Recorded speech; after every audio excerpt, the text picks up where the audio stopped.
Some stories explode into your life without warning, and mine began on a quiet afternoon when everything should have been peaceful. I'm Natalie Cooper, 8 months pregnant, swollen feet, sore back, and dreaming of nothing more than a calm evening in my carefully prepared nursery. I had spent months choosing every color, every detail, every soft thing my baby would touch. It was supposed to be a safe place filled with love and excitement, but that calm shattered the moment. I stepped into the hallway and saw something that froze me in place. My sister-in-law Emily, standing in the nursery doorway, loading my baby shower gifts into her car like she owned them. "They were meant for me anyway," she said lightly, as if she were taking out her own groceries. She hugged the custom-made blanket against her chest, the one embroidered with my unborn son's name, and turned toward my mother-in-law Susan, who stood proudly behind her like a queen approving every theft. Susan didn't even look guilty. "Emily's been trying for years, Natalie. She deserves this more than you do." My arms instantly wrapped around my belly, instinctive and protective. I felt my baby move, almost as if he knew something was wrong. My perfect nursery sage green walls, hand-painted clouds, the treasured rocking chair from my grandmother was being stripped piece by piece before my eyes. And, of course, my husband David was out of town, unreachable on a business trip he couldn't delay. "You can't do this," I said, my voice shaking. "These gifts were given to me, to my baby." I grabbed a card from one of the unopened boxes and held it up like a final shred of proof. "Look, it literally says, 'To Natalie and Baby Cooper.'" Emily barely glanced at it. Her lips twisted into a smug little smile. "Oh, please. Everyone knows I've been trying to have a baby for years. They probably wrote your name out of pity. I mean, how long have you even been married to David?" "What, 80 months?" Susan stepped in sharply, like she had been waiting to join the attack. "And let's not forget how rushed that wedding was. Emily and Jason have been married 6 years. They've earned this." Another kick inside my belly, strong, almost angry, made me catch my breath. Yesterday, this nursery had been a place of joy. Now it was a battlefield. "The rocking chair stays," I said firmly. My hands gripped the armrests. "It belonged to my grandmother. It has nothing to do with you." Emily froze mid-movement. "Mom, tell her. It's perfect for my nursery." "Your nursery?" I snapped. "You're not even pregnant." Silence. Susan's face hardened like stone. "How dare you say something so cruel?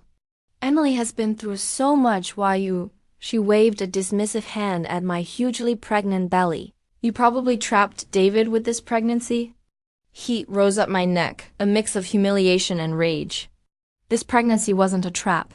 It was planned, prayed for, loved. But Susan had never believed that. She never believed me. "I'm calling David," I said, pulling out my phone. That made them falter just for a second. Emily's eyes darted to her mother. Susan's confidence cracked, then snapped back into place. "David will understand," Susan said quickly. "He knows how much Emily wants a baby. And honestly, Natalie, you work. You can replace everything. Emily doesn't have that luxury." I put David on speaker. The phone rang once, twice. "Then call on the number you are trying to reach is currently unavailable." Of course, he was on a plane. They knew that. They planned this perfectly. Emily resumed rummaging through the nursery, humming while she took more gifts: the diaper bag from David's aunt, the tiny knitted onesies from my best friend, the high-tech baby monitor my coworkers had bought together. "Stop!" I cried. "Please stop. These aren't yours." Susan sighed deeply, like I was a child throwing a fit. "Natalie, you need to understand what family really means. Family is about sacrifice. Emily is David's sister, his real family. When she has a baby, that child will be David's real niece or nephew. Your baby, well..." She paused, eyes cold. "We'll see." Her words hit harder than any slap. Even 8 months pregnant with their grandchild, they did not see me or my child as part of their family. I sank into the rocking chair, too overwhelmed to stand.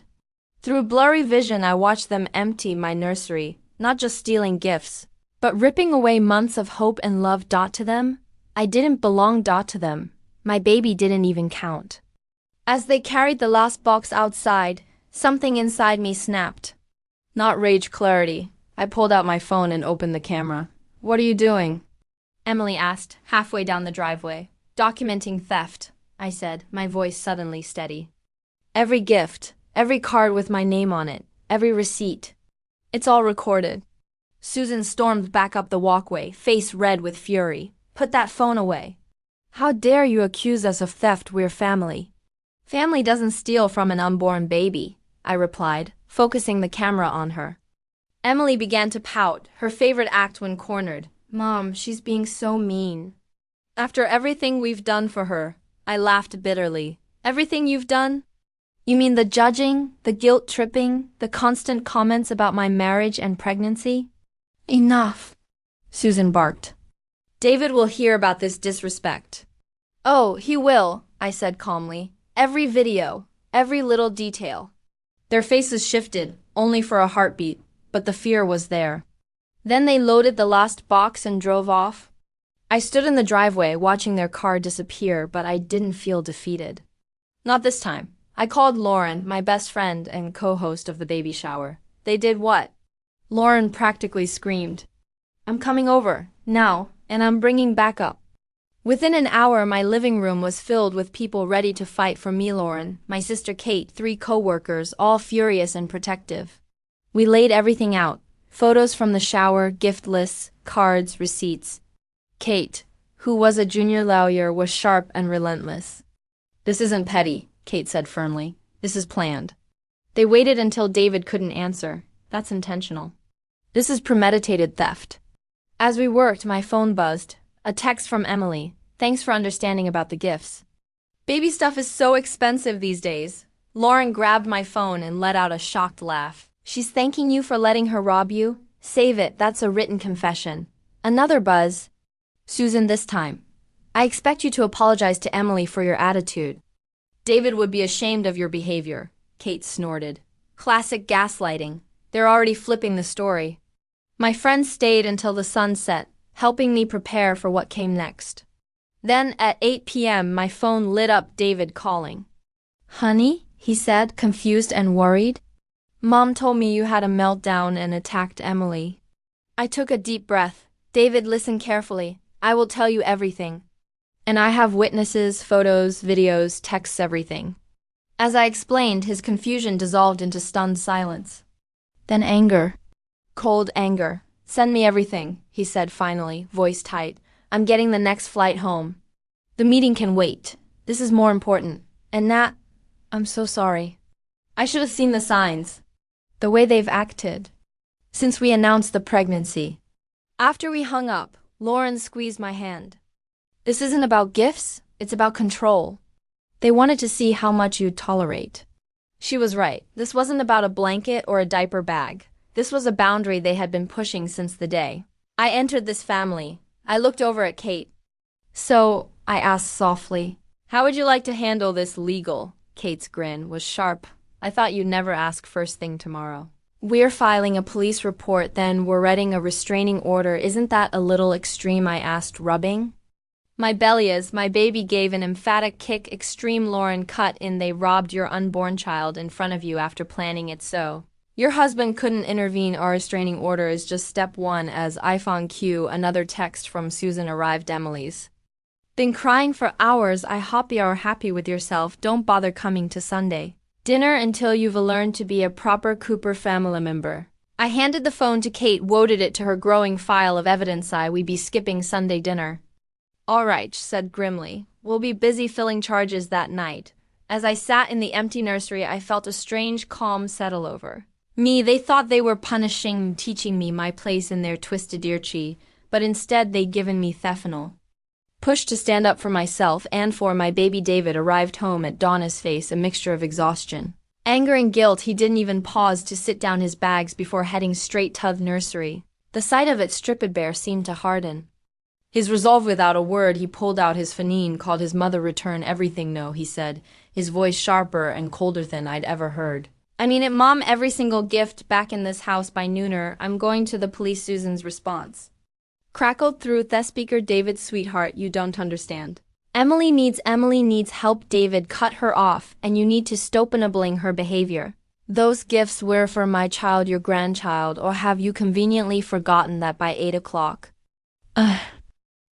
Susan and Emily arrived with several boxes. David met them in the driveway while I watched from the living room window. Kate, standing beside me, notepad in hand. The boxes were hastily packed, some half opened, and the custom baby blanket was conspicuously missing. David's expression darkened as he surveyed the scene. Where's the rest? He asked, his voice low but firm. This is everything, Emily insisted, though her eyes darted nervously to the ground. Really? David held up his phone. Because Lauren sent me the full gift list complete with photos. Should we go through it item by item? Susan stepped forward, her voice full of forced calm. David, let's not blow this out of proportion. We're family, surely we can work this out. We are working this out, David replied, his tone cutting through her deflection. Right now, we were discussing how you and Emily robbed my pregnant wife while I was away. We're discussing how you've treated Natalia like an outsider since the day we got married, and we're discussing how all of it stops today. Emily burst into tears. Her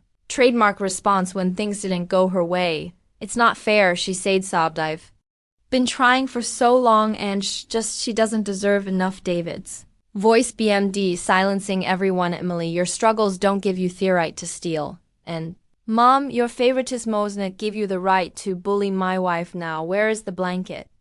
The truth came out an hour later when Emily's husband Jason arrived at our doorstep with a missing blanket in hand. He looked embarrassed and apologetic as he handed it over. I didn't know, he admitted, avoiding eye contact. Emily told me you gave her the gifts because they didn't need them. I'm so sorry. She's been lying about a lot of things, hasn't she? It was the first crack in the facade, but it wouldn't be the last. Over the next few days, Kay helped us file Apple's report, though we ultimately decided not to press charges on one condition. David demanded that Susan and Emily attend family counseling if they wanted any future relationship with you, sir, our child, but we don't need counseling. Susan protested during a tense family meeting. We were just trying to help her by stealing from a pregnant woman. David snapped, by planning it when I wasn't here to stop you, by trying to manipulate Natalie into thinking she was the problem. That's not help. It's abuse. The real breakthrough come a week later during the first counseling session. Emily admitted what was suspected all along. She and Jason had never been trying for a baby. I just couldn't stand it, she sobbed. And why gets of everything so easily? The perfect wedding, the perfect pregnancy. Mom always said I was supposed to have those things first. Susan sat in stunned silence as her carefully crafted narrative crumbled. The therapist didn't let her off the hook, gently but firmly guiding her to see how her favoritism had fueled Emily's sincerities and damaged her relationships with David and her unborn grandchild. 3 months later, I gave birth to a healthy baby boy. The nursery was fully stored, but with one new addition: security cameras. Susan and Emily were allowed to visit, but only after completing their counseling sessions and offering genuine apologies.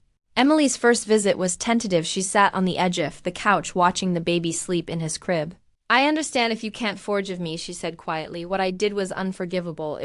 I agreed, my voice steady, but this little guy deserves to know his aunt, the real unit, not the person your mother wanted you to be. Susan's transformation took longer, but when she finally saw her grandson, something seemed to shift. She stood over his crib, tears rolling down her cheeks. He has David's eyes, she whispered. I almost missed this because of my own stubbornness today. Things aren't perfect, but they're better. Emily continues her counseling, slowly unraveling the jealousy and resentment that had consumed her. Susan is learning how to be a grandmother instead of a puppet master, and David, he's more protective than ever, ensuring our little family is shielded from toxicity. As for me, I've learned that the greatest act of love isn't always forgiveness, it's setting firm boundaries and demanding respect. My son will grow up knowing that while family is important, self-respect is essential. Looking back, I realized the empty nursery was a turning point. What once represented their cruelty now stands as a symbol of strength, filled with love, protected by boundaries, and surrounded by people who understand that true family lifts you up instead of tearing you down.